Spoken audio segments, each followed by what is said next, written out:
When a mother goes missing, police turn to the father of her child for answers. When she left you, what were her last statements? She's going on vacation, and mostly it was, I think, clarity and, look, I want you to respect my wishes and don't try to contact me. I need time to clear my head. The only kind of things I've ever had a warrant out for me for was traffic-related, and then that turned into non-appearances. He's asking these really open-ended questions that are pointed. What do you know? What do you want? He had really been talking about the best option for getting rid of her for months. It was a conversation that he liked to entertain. If this guy has any smarts at all, he knows he can lie all he wants and get away with it. Nothing's going to happen. He's just threatening him with, if you're lying to me, I will see that you get prosecuted for this. Horrible. Horrible, Julian. And you were a part of it. There's your dead body in the trailer. There's no way. Just like Mom, Cody, and Dad loved you. Nobody loved you anymore or any less. I'm telling you right now, I do not think you're a murderer. I don't think that you're a bad person, and something got out of control, and we need to know where she's at. All I want from you.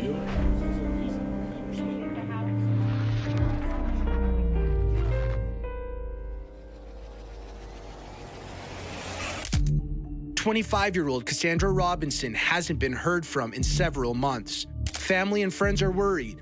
It is extremely uncharacteristic for her to leave for such a long time without her baby. They turn to her partner, Henry Martin Steiger, for answers. I saw the girls. Her name was Cassandra Robinson. I saw her when he moved in, but I never saw her when he moved out. He was no longer, he had the baby in his hands, in his arms, and he was with another guy, but I didn't see the girl. That Cassandra left. That was the first, and that he had picked you up that day. Do you remember that day? Tell me about that day. We ran errands in the middle of the afternoon. Where'd y'all go? Well, that I don't remember. Did you go to the DMV? Because that's what you told me, that y'all went to the DMV. We went to the DMV on a number of occasions, but I don't remember if we went that day. Okay, all right. He told me y'all went to the DMV, well, and he may be confused with another day, I don't know. He said y'all went to the DMV. We could have gone to the DMV. Yeah, and then what did we learn at the DMV? Something was going on at the W Street DMV.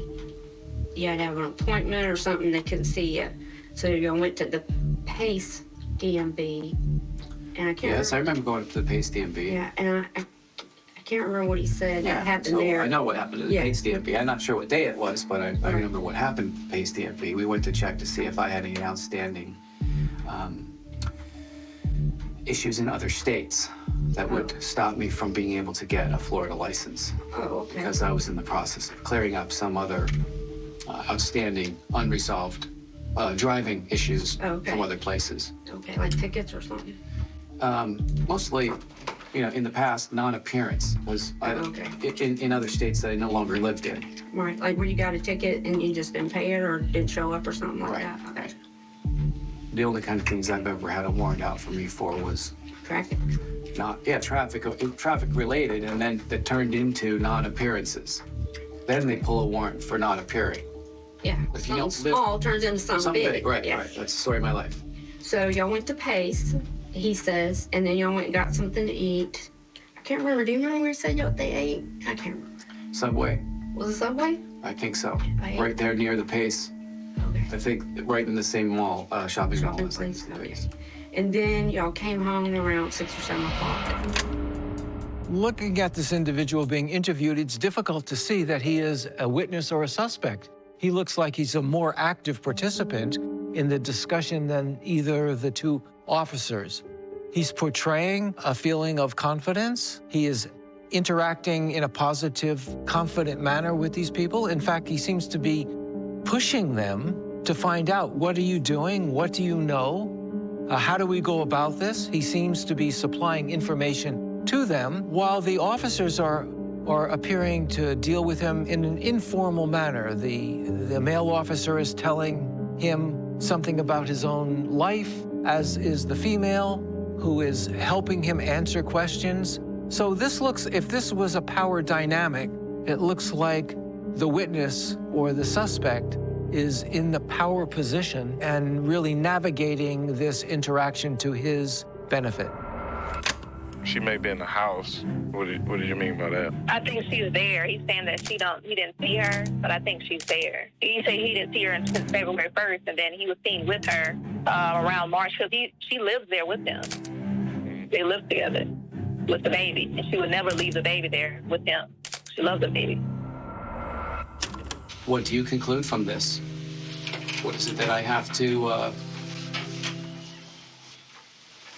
explain myself? So now I have to explain where this money came from. The money is not a big deal. I understand that, but I mean, Human life is a big deal. yeah. Well, what is it that you are asking me to explain? How Cassandra wound up in this barrel, sealed in your balloon tray, parked in Shelby's property. I'm trying to figure that out. And I've got several scenarios going on in my mind, you know. She's letting him have time to think about what he's going to say. We don't see him talking very much. He said earlier on, and I think this is really key here, and maybe a slip of sorts, was something small turns into something big. And then he goes, oh, story of my life. And I think that's gonna be very telling. Of course, in hindsight, it's very telling, but I think it'll be even more telling moving forward as we see how this progresses. Now, also, the passage of time is becoming even more apparent with that ticking of the clock. When you have an analog clock that's running, that is on purpose. And that is so when there is a silence, it is deafening. All you hear are those ticks. The longer it takes, the more he might feel some pressure.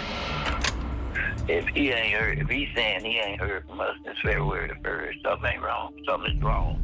Very much wrong, because that's who she was staying with last I knew of. And that you're gonna be, you know, you're a good dad. That's what I was believing. Thank you. But you're not leaving me any other choice but to leave. This is a bad thing, and a monster did that. And I don't want to believe that. That's why it was giving me the opportunity to tell me what happened. Well, I think I need the opportunity to explain to you with professional assistance. And that's fine. I understand. Sure everything you told me is the truth? All right. I'll do what I can with Dina. I don't know what I can do with some of this other stuff. Come on. What other stuff? The money returned to Shannon, the beans, and the car. So what can you do? I can talk to Dina, because that's something civil you all had. It has nothing to do with my investigation into Cassandra's homicide. So, Well, you're presuming it's a homicide. all I have to do is go on the evidence. His demeanor is very calm. He is not giving anything away with his facial expressions much now. He's inquisitive. He's asking questions. I'm not sure what the tactic the police are using here. A little confused they're not putting more on the table. If they want him to confess, if they want him to phone somebody from the cell, if he's in the cell unit or leaving, they give out sometimes structured information. He makes a phone call to someone on the street if there's an accomplice to generate other conversations that are wiretapped or being surveilled. It's a very soft interview, in my opinion, to this point, and very confusing in how they're approaching it. It could be strategic. It could be they're just not sure what footing they're on to push it too far. I don't like the way this is running at this point, just given that the suspect has been given too much space, I think, to direct where things are going to go in the conversation. She's answering all his questions, and in any conversation, when someone asks questions like that, you would think, oh, well, that's normal. But when you have a suspect, and this is a homicide investigation, You need to make sure that you are the one in control, even if it seems like it's not. And I don't really get the sense that this is intentional. I think it's just running its course. And the follow-up to that would be, why wasn't his reaction anything more than this incredibly minimal emotional reaction to something like that? Obviously, you can get people in states of shock, but he seems to be incredibly calm and relaxed. You see him crossing his legs over, he's leaning on the table. He looks comfortable in the position that he's in at this moment.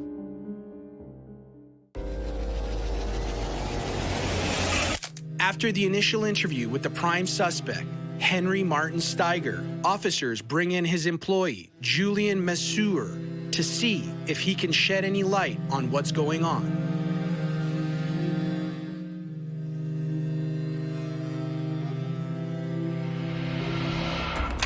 Julian, I know Julian more so because he would give Steiger rides. There was a time I wasn't giving Steiger rides. I know why now. Maybe I didn't know back then. Ah, gotcha. So Julian was giving Steiger a lot of rides.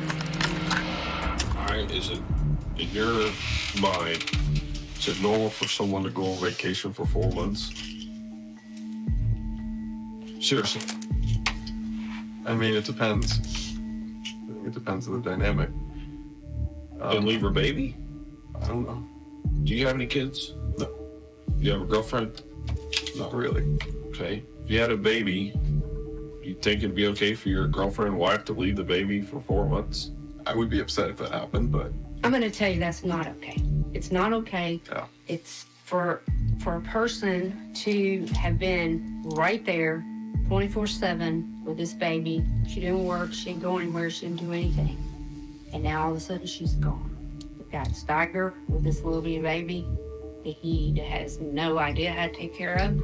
There's just a lot of strange stuff going on. And in the middle of this strange stuff is you, with the bank account, the cars, no, tell me what else that I don't know about.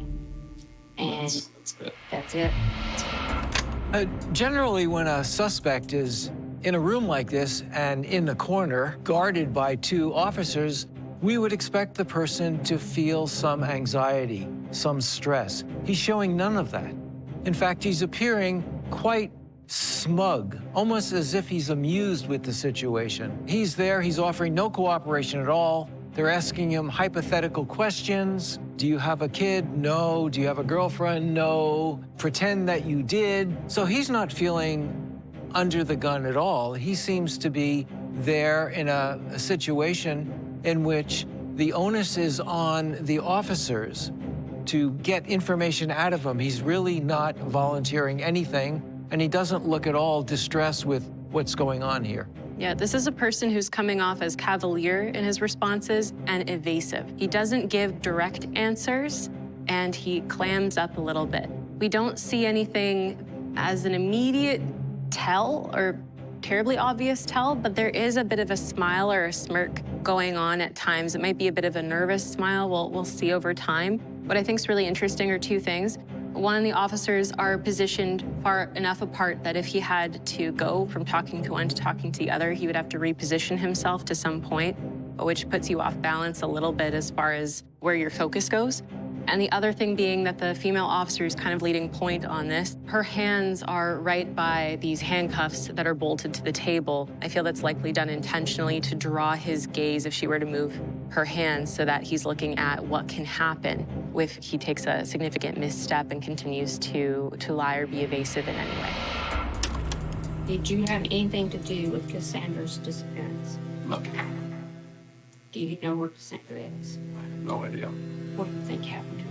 Well, in my experience with Steiger, like I said, I haven't talked to him for the past three weeks or so. He can be a difficult person to work with. So I can only imagine what a, individual personal dynamic with him would be like. So if he sent her to go on vacation and she decided, hey, I don't want to come back to this guy, I really couldn't blame her.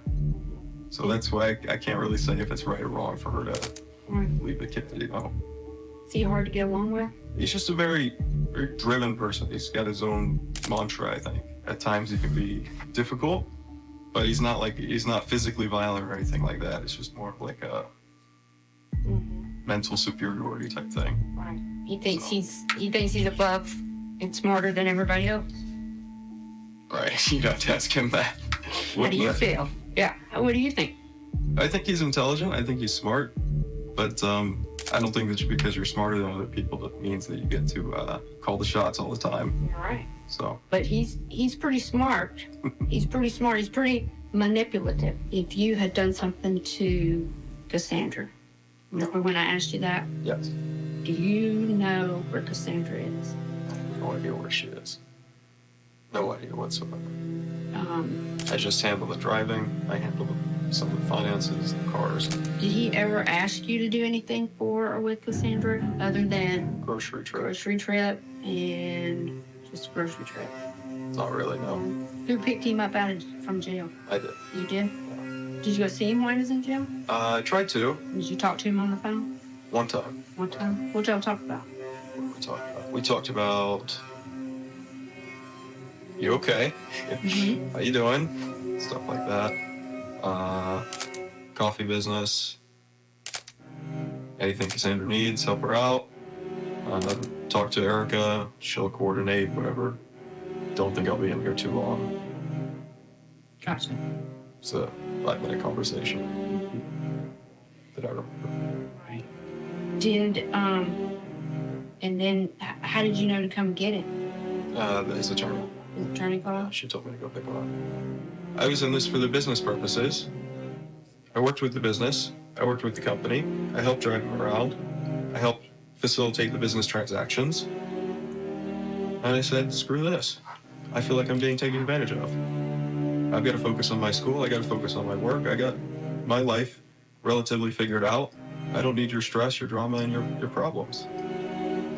I don't need to be getting interviewed by you guys. Do you still want to talk to him? What are your questions? I want to get on with my life.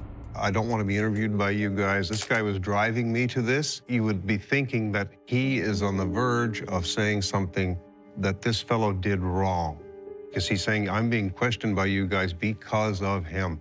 This is the slip I would get from what he said. That first question she asked him, he come back with a question. It caused him pause and made him come back with a question. He didn't have the answer on the tip of his tongue. So there's been a couple little things in his demeanor that I think he's going to be willing to talk. So this is why she is very quickly going, are you willing to talk to us? She senses that he is ready to go. As long as he doesn't take Miranda decision and say no, he'll keep going from this point, I think. His earlier reaction to questions she asked really indicates that he's got a story to tell. He knows something.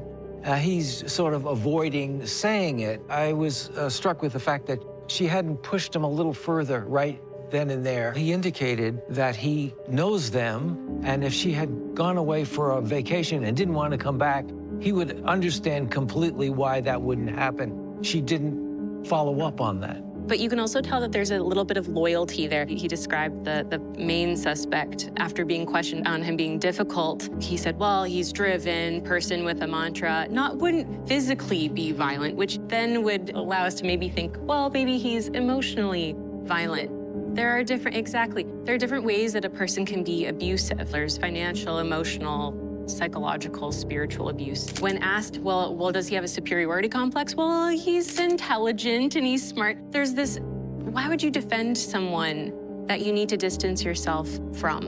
And I think that's because he may feel like he's being implicated in some way, maybe has some loyalty. But I think we need to get at the crux of their relationship.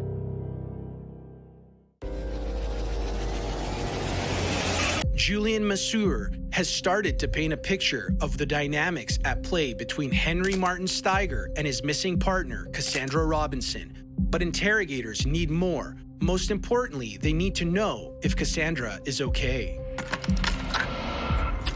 I am gathering information, trying to figure out where Cassandra is. But I don't have an answer to that question. I don't know. Okay. I'm involved in the coffee. I'm involved in helping drive him around. You may unknowingly know, okay? Money is involved. Money makes people do things that they normally wouldn't do, okay? What I'm observing here, okay, is a young man, you, who was very much manipulated by this man to do things that you normally wouldn't do. You're a smart man, and you have realized this. I'm not trying to get you in trouble, okay? I'm not. I don't exactly know what's going on. I feel like you know more than what you're telling me. I've told you what I know, and I'm answering your question Right. as honestly as I can. When we look at his demeanor, he's leaning forward into the conversation. His hand gestures are suggesting that he has nothing to hide. He has not been forthcoming and volunteering a great deal of information, but he seems to be responding in a positive way to the female investigator. And he now looks like he's worried that he's getting drawn into a situation that he doesn't want to be in.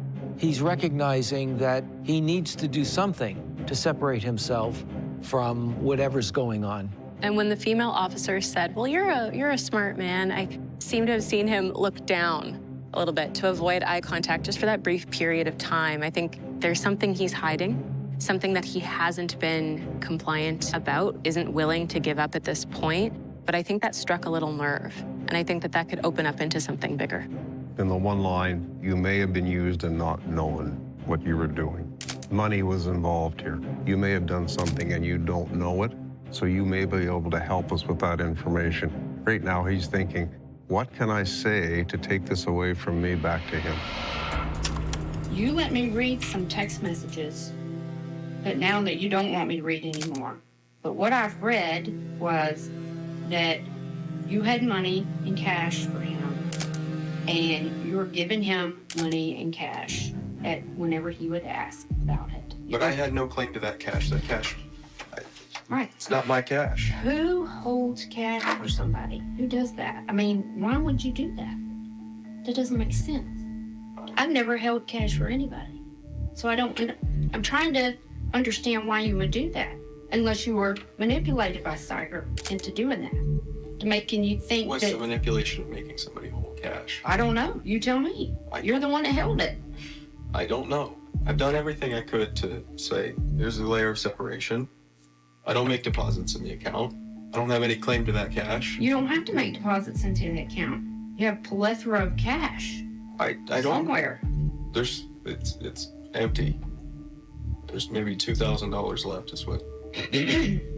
I'm not a manipulated person by cash. Cash is one thing that just does not.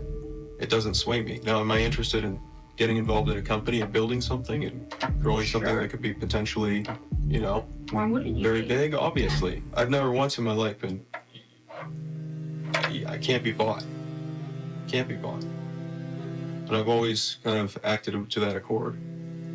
So holding cash, why would I hold cash if you trust me to hold your cash? Because, you know, you don't want Dina taking it, or you don't want, you don't have access, you can't put it anywhere, you don't have a bank account. So here's a bank account, buy your beans, pay your rent, and that's all it's been used for. And I don't have any cash.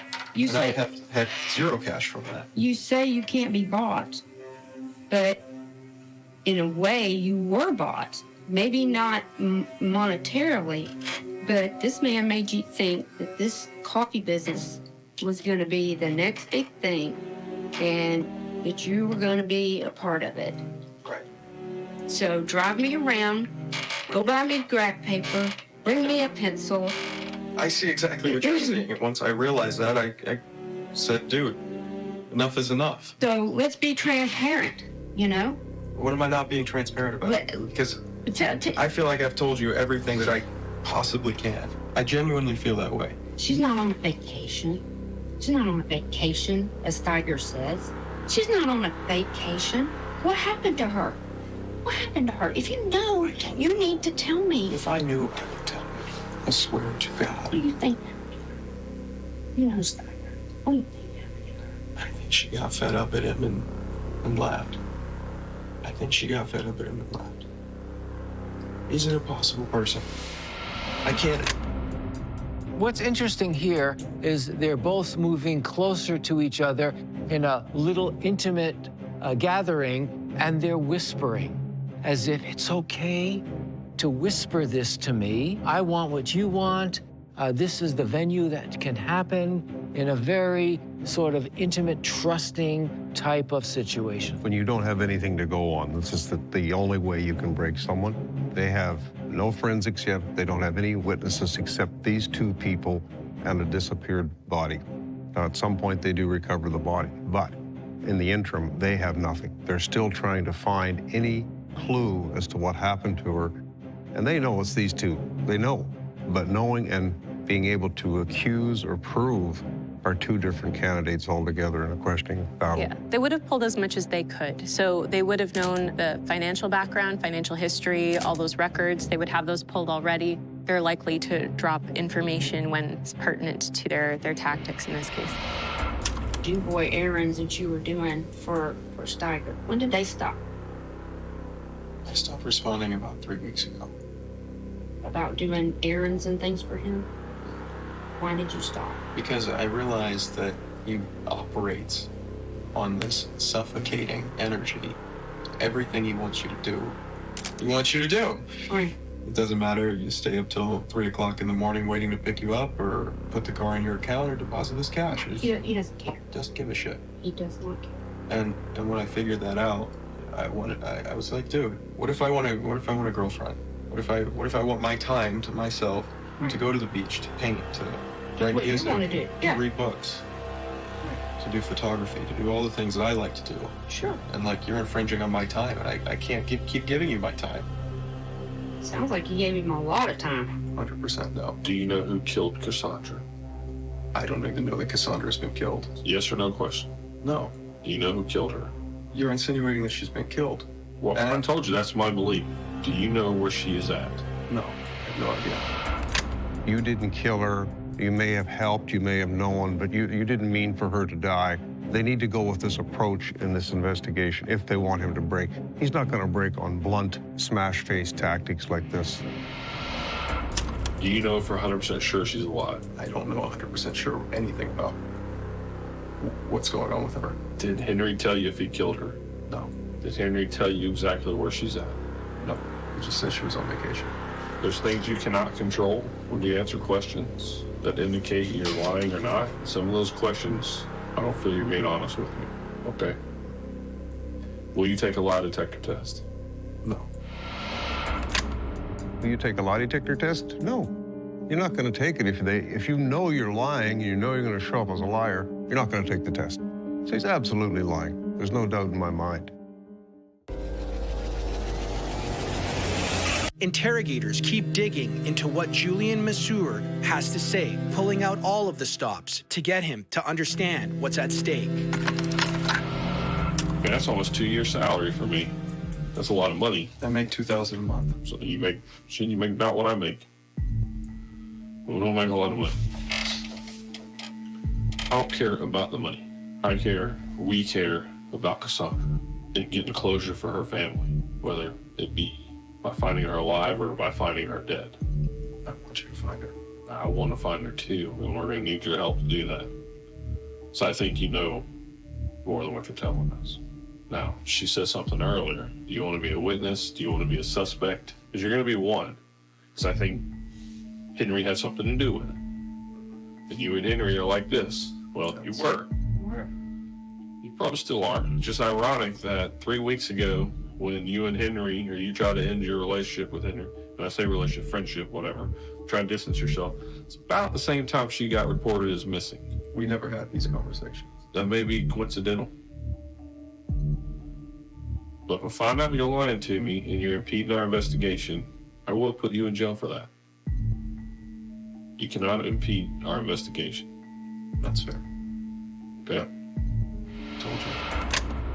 There is a crime for obstruction or mischief, public mischief, misleading the police in an investigation by providing false names or false information. While it's not lying, it's evidentiary. You can't provide false evidence in a case. If this guy has any smarts at all, he knows he can lie all he wants and get away with it. Nothing's going to happen. He's just threatening him with, if you're lying to me, I will see that you get prosecuted for this. With the interrogation of Julian Massie inconclusive, Investigators move on to several other persons in order to get a feel for Cassandra Robinson's and Henry Martin Steiger's relationship. In there, I did tell her when she told me that, well, her sister Karen told me that she lied to me because she told me that one day she just told me that he slapped her when he came in. They got into an argument and he slapped her. And Karen told me, well, no, that's not what happened. You know, back in 2015, 14, he actually beat her and she sent me a picture and her face was all bloody. Karen sent you a picture of Cassandra from back in that time, or Cassandra sent you one?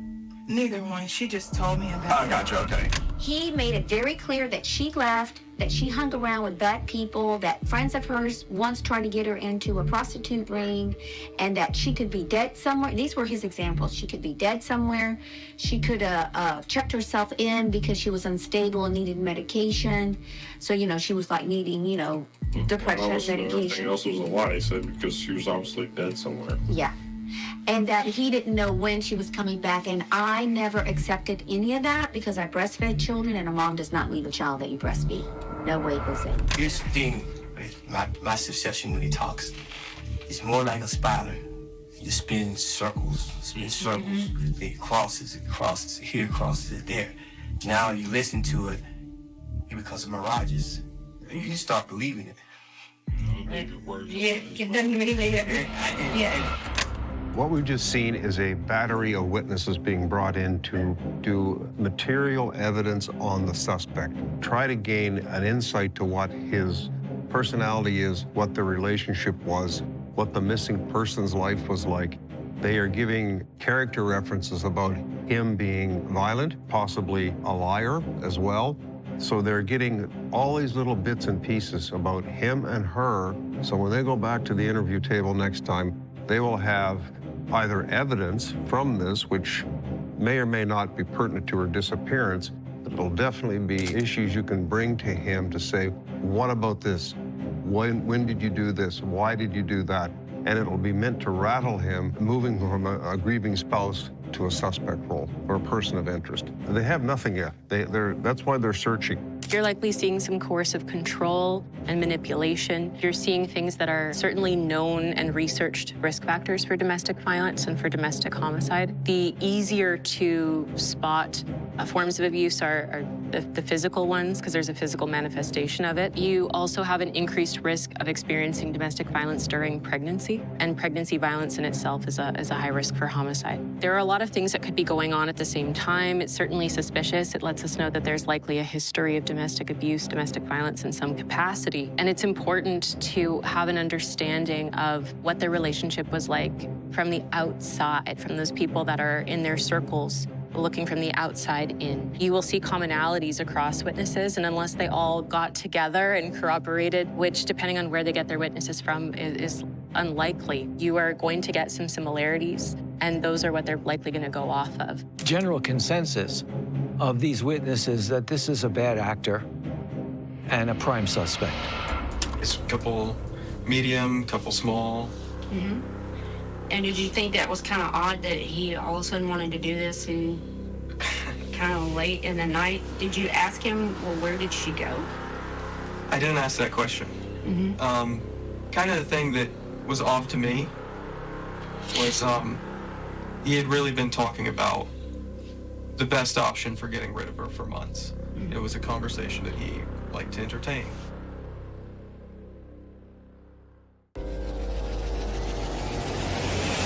With authorities desperate to find Cassandra Robinson and armed with a number of witness statements that her relationship with Henry Martin Steiger was fraught, to say the least, they bring Julian Massie back for a follow-up, and what he tells them is deeply concerning. He had really been talking about the best option for getting rid of her for months. Mm-hmm. It was a conversation that he liked to entertain. Tell me about that. Well, he approached it from a philosophy point of view. Mm-hmm. Kind of like a rule deontology versus epistemology versus autonomy. Mm-hmm. And so to me, it was always like a philosophical debate. Mm-hmm. What are we, because I'm a philosophy major, you know, I can talk about existentialism and whether or not shoes exist. Mm-hmm. So I didn't really think he was serious about it. Tuesday the 6th. Do you remember What happened after that? He wanted to get an early start. We were going to start moving the rest of the stuff there. We started at Paul's on the Bay, picked up the truck and the trailer. He had 2 55-gallon drums. I was like, those look weird. I'm like, dude, who has those? And where were they at? Paul's on the Bay. So they were sitting out or in the truck, or where were they at? They were to the, yeah, they were right by the truck. Do you remember what color they were or what they looked like? Green. So they were by the truck. And he wanted to load those up into the back of the truck, hook up the trailer, and then drive back to the Strong Street, finish loading up all the stuff at Strong Street, put it in the trailer, and drive out to Perdido. Okay. And that's what we did. Were the 55-gallon drums, were they empty or did they have stuff in them?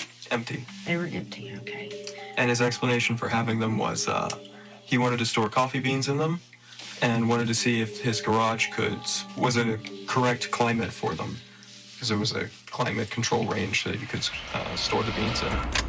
I don't know if he's being truthful on that or not, but he's definitely giving the police a very good description of someone who had the intent and the possibility and the motive to kill his wife. And obviously, since the barrels are of key importance here, he's mapped out the placement and the use of these barrels quite accurately. So it's given the police a lot of information on time, whereabouts, travel, and right down to motive and intent.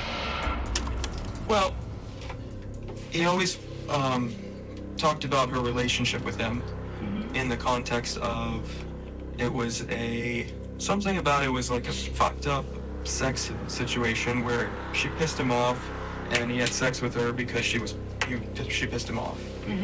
And that they should never have produced a child, that couldn't stand really to look at her, didn't think she was attractive. I care about the fact that she is the mother of this baby, you know? That's what I care about. I care about that I found her dead body in a barrel, rotting in a trailer. That's what I care about. So right now, the officer is confronting him with photos of the victim. And this has a deep psychological impact to most everyone.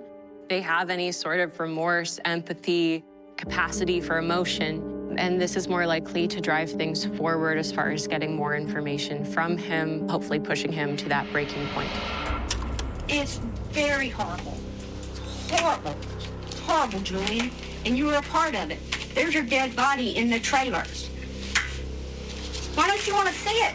Why don't you want to see it? I've seen the dead body, and I don't want it. Well, Julian, tell us what happened. tell us what happened that night. What had happened? What did I do? He's repulsed. He turns away right away. And he doesn't want to see this.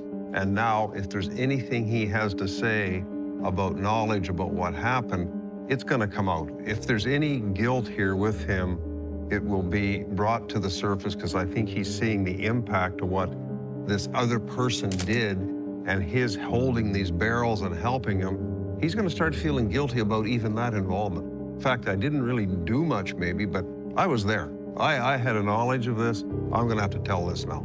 This exposure of this rotting corpse is enough to drive anyone over the edge.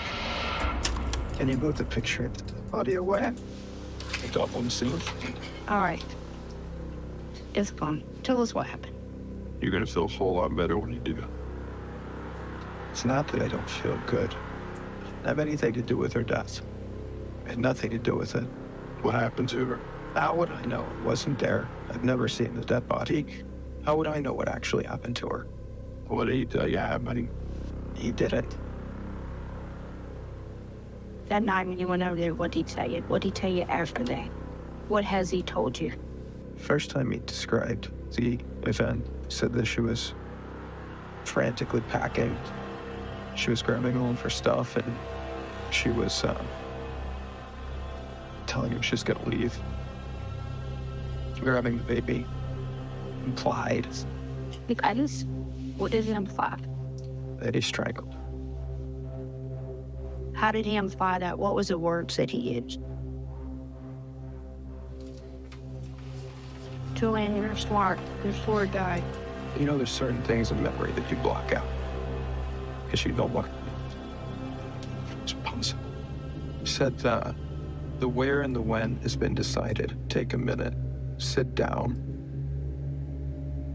Because what was real for me the whole time and was just a philosophical argument for you has just become your reality.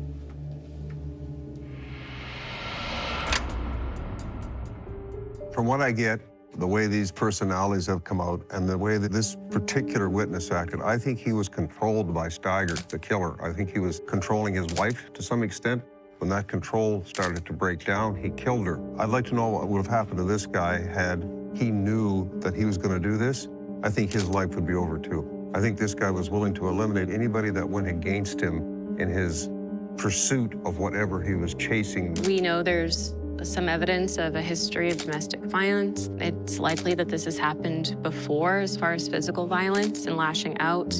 What strikes me is that a separation is a really important risk factor for domestic homicide. That is a point at which someone has decided, no, I am leaving this relationship. If one partner has felt that they need to control and dominate another person in that situation, they've displayed a hatred toward that person, they resent the fact that they have a baby or were going to have a baby, whatever the timeline was, it would show a link between the offender, their motive, and what actually transpired. We see with this witness here, when he learned that she was dead and was actually shown the picture, his world became very real, as he explains to us.